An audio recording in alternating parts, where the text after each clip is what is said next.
ही dish खरं तर राजस्थानची आहे, पण ही खरं तर महाराष्ट्रामध्येच खूप फेमस आहे. बनवायलाही खूप सोपी आहे आणि खायला तर अगदी अप्रतिमच. पटकन रेसिपी सुरू करूयात. त्यासाठी मी इथे एका पातेल्यामध्ये 1.5 वाटी आंबट दही घेतले. त्यामध्ये मी पोहे खायच्या चमच्याने 2 चमचे बेसन पीठ टाकून घेतले.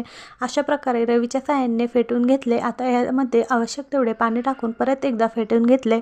आता लगेचच गॅसवर एक पातेलं घेऊन त्यामध्ये 2 मोठे चमचे तेल टाकून घेतले. तेल गरम झाले की त्यामध्ये थोडेसे जिरे, हिरवी मिरची कट करून लसूण टाकून घेतला. लसूण लाल झाला की त्यामध्ये थोडीशी हळद टाकून घेतली आणि फेटलेलं दही लगेच टाकून घेतलं.